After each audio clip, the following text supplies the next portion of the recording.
Assalamualaikum warahmatullahi wabarakatuh. Apa kabar anak-anakku sekalian? Semoga kita selalu dalam lindungan Allah Subhanahu wa Ta'ala. Anak-anak, berjumpa lagi bersama Ibu Nurdianti Astri Dewi, yang mana saya akan mengampu mata pelajaran Sejarah Kebudayaan Islam kelas 11. Anak-anak, sebelum kita memulai pembelajaran, mari kita buka dulu dengan membaca basmalah bersama-sama. Bismillahirrahmanirrahim. Anak-anak, Ibu harap kalian masih tetap semangat mengikuti pembelajaran walaupun masih dalam situasi pandemi seperti ini. Nah, materi yang kita pelajari di kelas 11 yang pertama adalah sejarah lahirnya Daulah Bani Abbasiyah di Baghdad. Namun sebelum kita menginjak kepada materi, alangkah baiknya kita mengingat kembali bagaimana dinasti Umayyah bisa tergantikan oleh Bani Abbasiyah, yang mana kita ketahui bahwa Bani Umayyah sudah memimpin kurang lebih 90 tahun ya. Nah, jadi ada beberapa faktor penyebab kemunduran Bani Umayyah atau sebab-sebab bagaimana Bani Umayyah itu digantikan oleh Bani Abbasiyah. Nah, di antara faktor-faktornya yang pertama yaitu sistem pergantian khalifah melalui garis keturunan adalah merupakan sesuatu yang baru bagi tradisi bangsa Arab yang lebih menekankan aspek senioritas. Jadi dulu ketika dinasti Umayyah itu berbeda seperti masanya Khulafaur Rasyidin. Ketika menggantikan seorang pemimpin, masanya Khulafaur Rasyidin itu menggunakan musyawarah. Kalau dinasti Umayyah itu menggunakan sistem keturunan. Yang kedua, latar belakang terbentuknya Bani Umayyah tidak bisa dipisahkan dari konflik-konflik politik yang terjadi pada masa pemerintahan Khalifah Ali bin Abi Thalib. Nah, sisa-sisa pengikut Ali atau yang disebut dengan kaum Syiah dan Khawarij terus menjadi gerakan oposisi, baik secara terbuka seperti pada masa awal maupun secara tersembunyi seperti pada masa pertengahan Bani Umayyah. Yang ketiga, pada masa kekuasaan Bani Umayyah, pertentangan etnis antara suku Arabia Utara dan Arabia Selatan yang sudah ada sejak zaman sebelum Islam makin meruncing. Nah, perselisihan ini mengakibatkan para penguasa Bani Umayyah mendapat kesulitan untuk menggalang persatuan dan kesatuan. Di samping itu, sebagian besar golongan Mawali. Nah, golongan Mawali ini merupakan sebutan untuk orang-orang Islam yang bukan berasal dari Arab. Orang-orang Islam non-Arab ya disebut dengan kaum Mawali. Terutama Irak dan wilayah bagian timur lainnya merasa tidak puas karena status mereka orang-orang Islam non-Arab ini menggambarkan sesuatu inferioritas ditambah dengan keangkuhan bangsa Arab yang diperlihatkan pada masa Bani Umayyah. Jadi mereka itu bangsa Arab, kaum Islam non-Arab dianaktirikan oleh pemerintahan Bani Umayyah. Nah, lemahnya pemerintahan Bani Umayyah juga disebabkan oleh sikap hidup mewah di lingkungan istana sehingga anak-anak khalifah tidak sanggup memikul beban berat kenegaraan tatkala mereka mewarisi kekuasaan. Jadi ketika keluarga istana Umayyah ini mengalami kelemahan atau istilahnya bangkrut, mereka itu tidak sanggup untuk melawan ya, untuk bangkit kembali karena mereka sudah terbiasa hidup mewah. Nah, kemudian yang terakhir, penyebab langsung jatuhnya Bani Umayyah adalah munculnya kekuatan baru yang dipelopori oleh Abu Abbas As-Saffah. Nah, gerakan ini mendapat dukungan penuh dari Bani Hashim atau keluarga dari keluarga dari Nabi Muhammad, dan golongan Syiah dan kaum Mawali yang merasa dikelas duakan atau dianaktirikan oleh pemerintah Bani Umayyah. Nah, itu sedikit mengenai faktor-faktor penyebab runtuhnya Bani Umayyah sehingga Bani Umayyah digantikan oleh Bani Abbasiyah. Kita lanjutkan. Nah, asal usul nama Abbasiyah. Nama dinasti Abbasiyah diambil dari nama Abbas bin Abdul Muthalib, paman Rasulullah. Nah, jadi nama Abbasiyah yang dipakai untuk nama Bani ini adalah diambil dari nama bapak pendiri Abbasiyah, yaitu Abbas bin Abdul Muthalib, paman Nabi Muhammad sendiri.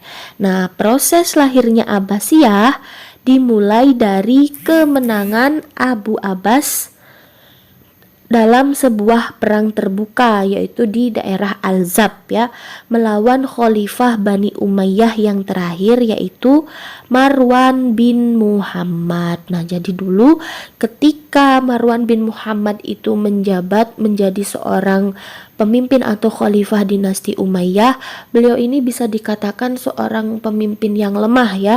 Nah, kemudian dengan mengetahui Marwan bin Muhammad itu adalah orang yang lemah, di situ menjadi kesempatan untuk orang-orang Abbasiyah yang dipimpin oleh Abu Abbas menguasai wilayah Umayyah atau merebut kekuasaan pada saat itu ya. Ditambah lagi pada saat itu dinasti Umayyah sudah tidak lagi memiliki wilayah kekuasaan yang luas, hanya bertahan di wilayah Al-Zab pada saat itu. Nah, Abu Abbas diberi gelar As-Saffah karena dia pemberani dan dia mampu memainkan mata pedangnya kepada lawan politiknya. Semua lawan politiknya diperangi dan dikejar-kejar, diusir keluar dari wilayah kekuasaan Abbasiyah yang baru direbut dari Bani Umayyah.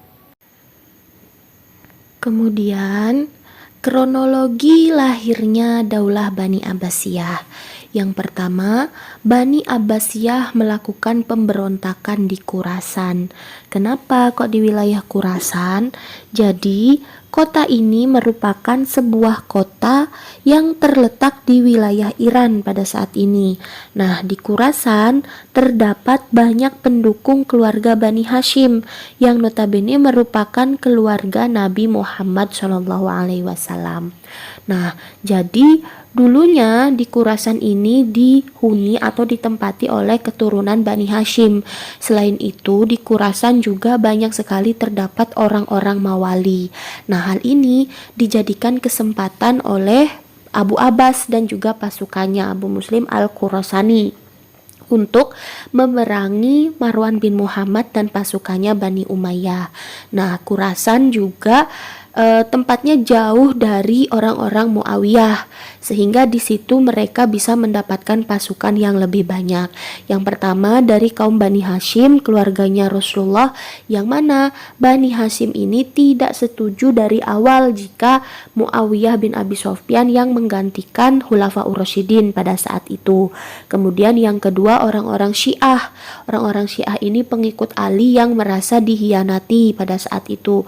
Nah, ketiga dia itu kaum Mawali, orang-orang Muslim non-Arab yang merasa didiskriminasi atau yang merasa dianaktirikan oleh pemerintahannya Bani Umayyah, sehingga mereka orang yang sakit hati ini dijadikan alat atau diajak masuk ke dalam pemerintahannya Bani Abbasiyah. Nah, jadi semakin bertambahlah kekuasaan dari Bani Abbasiyah. Kemudian yang kedua yaitu Perang Zab, yang mana Perang Zab ini menandai berakhirnya dinasti Umayyah. Khalifah Marwan bin Muhammad melarikan diri dan berhasil dibunuh di Busir di wilayah Mesir. Nah, jadi dulu lemahnya pemerintahan Bani Umayyah terjadi hampir di semua wilayah kekuasaan. Sementara kekuatan baru yang baru muncul sebagai lawan politik yaitu dinasti Abbasiyah yang pada saat itu sedang berkembang dengan pesatnya.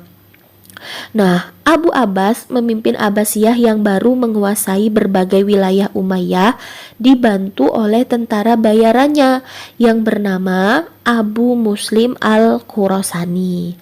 Nah, kemudian Bani Umayyah hanya bisa bertahan di daerah Al-Zab, wilayah pesisir Laut Merah berseberangan dengan pesisir Sungai Nil. Nah, pertemuan kedua belah pihak tidak bisa dielakkan dan terjadilah pertempuran Al-Zab tahun 132 Hijriah atau tahun 750 Masehi. Nah, dalam pertempuran itu Bani Umayyah kalah dan khalifah terakhir atau khalifah ke-14 pada saat itu yang bernama Marwan bin Muhammad melarikan diri ke Mesir. Walaupun melarikan diri, Marwan ini dikejar oleh pengikut Abu Abbas, kemudian ditangkap dan dibunuh di Mesir. Itu ya. Nah, mayatnya Marwan dikembalikan lagi ke Madinah dan dikuburkan di Madinah. Kemudian yang terakhir, Abu Abbas As-Saffah dibaiat menjadi khalifah pertama pada 3 Rabiul Awal 132 Hijriah atau yang bertepatan dengan tahun 750 Masehi.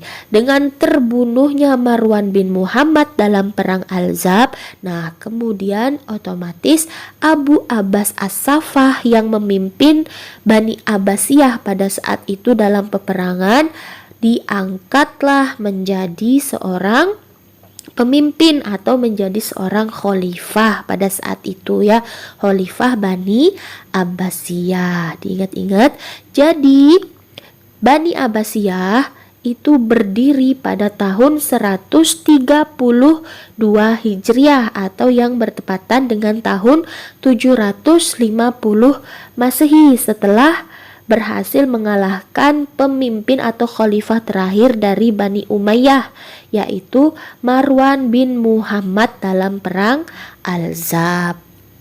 Nah, kita lanjutkan.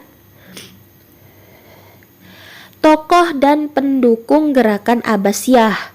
Nah, tokoh utamanya itu adalah Muhammad bin Ali, Ibrahim bin Muhammad, Abu Muslim al-Khurasani. Mereka ini adalah tokoh-tokoh yang ada di belakangnya Abu Abbas As-Saffah yang memberikan ide-ide untuk melakukan pergerakan melawan dinasti Umayyah pada saat itu ya. Nah, sedangkan pendukung gerakan Abbasiyah adalah orang-orang yang sakit hati terhadap kepemimpinannya Bani Umayyah pada saat itu. Di antaranya adalah kaum Mawali atau orang-orang Persia ya, orang Islam non-Arab yang merasa dianaktirikan oleh kaum Muawiyah atau kaum Umayyah ya pada saat kepemimpinannya. Nah, kemudian Bani Hashim dan Ahlul Bait, yang mana Bani Hashim dan Ahlul Bait ini adalah keluarga dari Rasulullah yang mana pada saat itu menganggap bahwa Abu Abbas lah yang lebih pantas menggantikan kepemimpinannya Khulafaur Rasyidin karena dilihat dari garis keturunan yang lebih dekat dengan Rasulullah. Kemudian kaum Syiah, yaitu kelompok-kelompok yang masih menganut atau yang lebih yakin kepada Ali bin Abi Thalib. Dan yang terakhir yaitu konflik suku di Khurasan yang terjadi pada saat kepemimpinannya Bani Umayyah. Yang selanjutnya, adapun fase-fase pemerintahan dinasti Abbasiyah ada 5 fase ya. Yang pertama yaitu pengaruh Persia I, yang mana pengaruh Persia I ini terjadi pada tahun 750 sampai dengan 847 Masehi. Yang kedua, pengaruh Turki I, yang mana terjadi pada tahun 847 sampai dengan 944 Masehi. Yang ketiga, masa kekuasaan dinasti Buwaihi atau yang dikenal dengan pengaruh Persia II yang terjadi pada tahun 944 sampai dengan 1055 Masehi. Yang keempat, masa kekuasaan dinasti Saljuk atau pengaruh Turki II yang terjadi pada tahun 1055 sampai dengan 1199 Masehi, dan yang terakhir yaitu fase bebas dari pengaruh manapun yang terjadi pada tahun 1199 sampai dengan 1258 Masehi. Kita bahas satu persatu, yaitu yang pertama pengaruh Persia I, atau masa ini bisa dikatakan sebagai masa keemasan dinasti Abbasiyah ya, yang terjadi pada tahun 750 sampai dengan 847 Masehi. Nah, khalifah yang bertugas atau khalifah yang menjabat menjadi pemimpin pada masa ini dari masa Abu Abbas As-Saffah hingga Al-Wathik. Nah, yang ketiga, wilayah kekuasaannya membentang dari Laut Atlantik hingga Sungai Indus dan dari Laut Kaspia hingga Sungai Nil.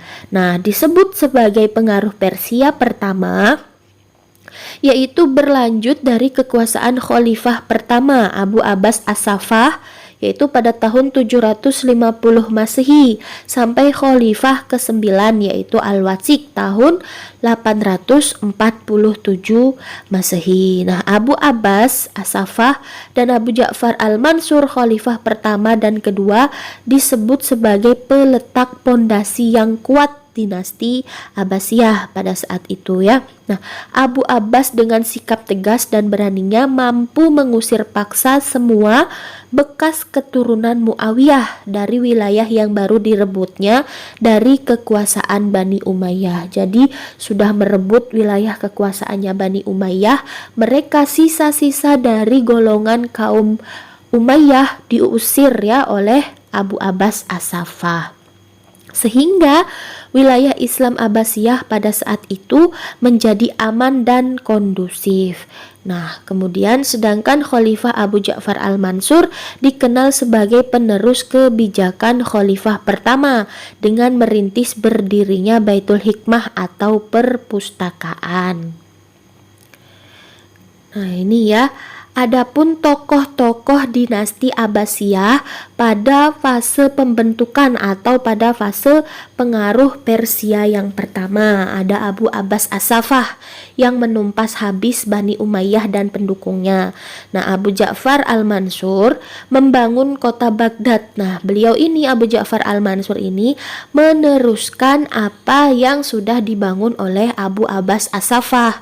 Bahkan ada juga yang mengatakan bahwa Abu Ja'far Al-Mansur lah yang membangun dinasti Abbasiyah, karena Abu Abbas As-Saffah itu hanya sebentar saja ya memimpin menjadi seorang khalifah.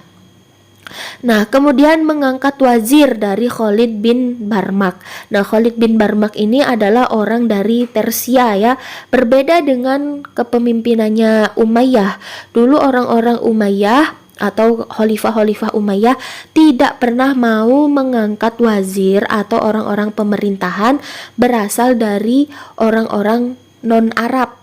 Mereka mengangkat orang-orang pemerintahan itu pasti dari orang Arab asli ya, sehingga orang-orang Islam non-Arab itu merasa didiskriminasi dan merasa dianaktirikan. Nah, di sini Abu Ja'far Al-Mansur mengangkat wazirnya Khalid bin Barmak itu orang yang berasal dari Persia. Nah, kemudian mengatasi pemberontakan Abdullah bin Ali dan Abu Muslim Al-Khurasani. Nah, selain itu, seperti yang sudah saya katakan tadi, bahwa Abu Ja'far Al-Mansur juga mendirikan Baitul Hikmah atau perpustakaan ya ketika menjabat menjadi seorang khalifah, karena pada saat itu beliau menginginkan orang-orang Abbasiyah itu menjadi orang pinter. Abu Ja'far Al-Mansur ini menginginkan ilmu pengetahuan berkembang dengan pesat pada saat kepemimpinan dinasti Abbasiyah. Nah, kemudian kepemimpinan Abu Ja'far Al-Mansur digantikan oleh Abu Abdullah Muhammad Al-Mahdi, peningkatan sektor pertanian dan pertambangan. Selain itu, Al-Mahdi juga memberantas gerakan zindik. Nah, kemudian yang keempat ada Abu Musa Al-Hadi menghadapi pemberontakan Syiah, Khawarij dan memberantas gerakan zindik juga sama seperti Al-Mahdi. Nah, kemudian yang kelima Harun Ar-Rasyid. Nah, bisa dikatakan pada zamannya Harun Ar-Rasyid atau Khalifah kelima, zaman keemasan ini sudah diraih oleh dinasti Abbasiyah. Nah, pada Khalifah Harun Ar-Rasyid membangun peradaban ilmu pengetahuan dengan menyediakan berbagai fasilitas pendidikan bagi masyarakat luas, mahasiswa, ulama atau para pecinta ilmu pengetahuan pada saat itu ya. Selain itu, Harun Ar-Rasyid juga membangun lembaga-lembaga pendidikan seperti kutab, madrasah, dan perguruan tinggi seperti Universitas Nizamiyah, Universitas Naisabur, dan lain sebagainya. Nah, mahasiswa, ulama, guru, dan pemerhati ilmu pengetahuan yang ingin belajar atau ingin thalabul ilmi dibayar oleh pemerintah dan disediakan tempat penginapan di dalam Baitul Hikmah yang dibangun dengan diameter yang sangat luas. Nah, jadi kalau kita pada saat ini kita yang belajar, kita yang bayar. Kalau dulu saking inginnya orang-orang Abbasiyah itu pinter, saat kepemimpinannya Harun Ar-Rasyid malah pemerintahan Harun Ar-Rasyid lah yang membayar orang-orang yang ingin menuntut ilmu. Selain itu, Harun Ar-Rasyid juga menyediakan tempat tinggal khusus untuk mereka-mereka yang ingin belajar. Mereka disediakan tempat tinggal di dalam Baitul Hikmah atau perpustakaan yang dibangun di masa Abu Ja'far Al-Mansur. Kemudian Abu Musa Muhammad Al-Amin yang terjadi perang saudara dengan Al-Ma'mun karena dihasut oleh wazirnya yaitu Fadl bin Robi untuk mengubah wasiat ayahnya dengan mengangkat anaknya sebagai putra mahkota. Nah, kemudian yang ke-7 ada Abu Ja'far Abdullah Al-Ma'mun. Ilmu pengetahuan berkembang dengan pesat. Aliran Mu'tazilah dijadikan aliran resmi negara atau mihnah dari Al-Ma'mun hingga Al-Watsik. Nah, Abu Ishaq Muhammad Al-Mu'tasim, khalifah yang ke-8, memberi peluang besar kepada orang Turki menjadi tentara yang dikelola secara profesional sehingga mengalahkan pasukan khalifah dari kalangan bangsa Arab. Nah, ketika kepemimpinannya Abu Ishaq Muhammad Al-Mu'tasim ini mulai muncul yang namanya pasukan-pasukan dari Turki ya. Nah, yang terakhir yaitu Abu Ja'far Harun Al-Wasik. Banyak provinsi yang memberontak seperti Suriah dan Palestina akibat kebijakan Al-Mu'tasim, yaitu dengan merekrut orang-orang Turki menjadi pasukan-pasukan tentara dari dinasti Abbasiyah. Mereka orang-orang Suriah dan Palestina ini tidak terima ya dengan adanya orang-orang Turki di pasukan-pasukan tentara dinasti Abbasiyah. Kita lanjutkan yang kedua yaitu pengaruh Turki I yang terjadi pada tahun 847 sampai dengan 944 Masehi. Nah, fase pengaruh Turki I ini bisa dikatakan sebagai masa desentralisasi. Banyak wilayah yang memisahkan diri, di antaranya Spanyol, Persia, dan Afrika Utara. Para jenderal menjadi pengontrol atau pengendali pemerintah. Jabatan khalifah hanya simbolis semata, seakan-akan khalifah pada saat itu hanya menjadi boneka ya, menjadi penurut saja. Karena apa? Karena jenderal lah yang mengontrol pemerintahan pada saat itu. Nah, kemudian Al-Mutawakil menghentikan mihnah, bekerja sama dengan Ahlus Sunnah untuk mengatasi dominasi Turki. Jadi Turki itu kan kebanyakan menganut Ahlus Sunnah pada saat itu, sehingga Al-Mutawakil yang menjabat menjadi seorang khalifah pada saat itu menghentikan gerakan mihnah yang sudah dibangun pada masa pengaruh Persia I. Nah, kemudian khalifah sepeninggal Al-Mutawakil adalah khalifah yang dikenal dengan khalifah yang lemah. Nah, fase kedua ini dikenal dengan pengaruh kekuasaan Turki pertama.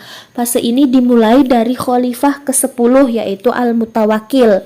Pada fase ini perkembangan peradaban masih bisa berkembang, tetapi perkembangannya itu tidak sepesat ketika masa Persia pertama. Nah, peradaban ilmu dan peradaban lainnya seperti membangun istana, masjid, dan kota masih tetap berjalan dengan baik. Hingga pada akhir abad ke-9, pada saat terjadi disintegrasi atau pecahnya kekuasaan Islam menjadi wilayah-wilayah kecil yang lepas dan merdeka dari pemerintahan Abbasiyah sebagai pusat pemerintahan Islam. Pada waktu itu, proses pengembangan peradaban mulai menurun, tetapi para pelajar dari Eropa masih berbondong-bondong belajar di pusat-pusat peradaban, baik di Baghdad maupun di kota-kota di Andalusia. Nah, dalam hitungan para pakar sejarah, bahwa masa ini masih masuk dalam masa kejayaan peradaban Islam. Fase ini banyak pembesar istana berasal dari bangsa Turki sehingga dinamakan fase pengaruh Turki ya, terutama yang bekerja sebagai pengawal istana dan pengawal khalifah. Jadi orang-orang Turki mulai masuk ke dalam pengawalan khalifah itu ketika masa kepemimpinan Khalifah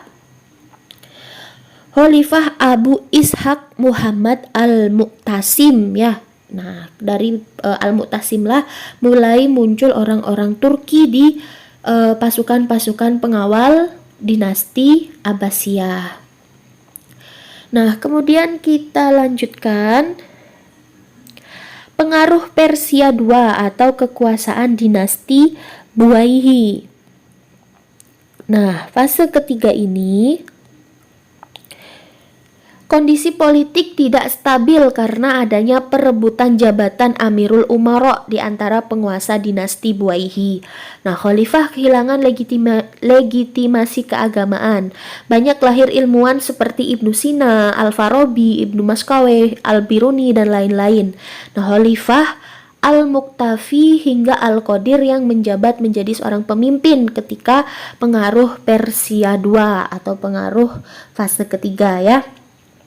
Nah, fase pengaruh dinasti Buwayhi atau disebut juga pengaruh Persia, fase ini dikenal dengan masa disintegrasi di kekuasaan dinasti Abbasiyah dan Muluk Tawaif di dinasti Umayyah II di Andalusia. Nah, wilayah-wilayah jauh Abbasiyah seperti di Afrika Utara dan di India minta merdeka dari Abbasiyah. Tuluniyah dan Fatimiyah di Mesir serta Idrisi di Maroko dan Sabak Takim di India mengumumkan merdeka dan lepas dari kekuasaan pusat Abbasiyah. Nah, pada fase ini perkembangan ilmu masih berjalan meskipun sudah menurun. Mahasiswa dari Eropa tetap masih belajar di pusat-pusat peradaban Islam, baik di Baghdad maupun di Andalusia. Masih diramaikan dengan kegiatan belajar mengajar.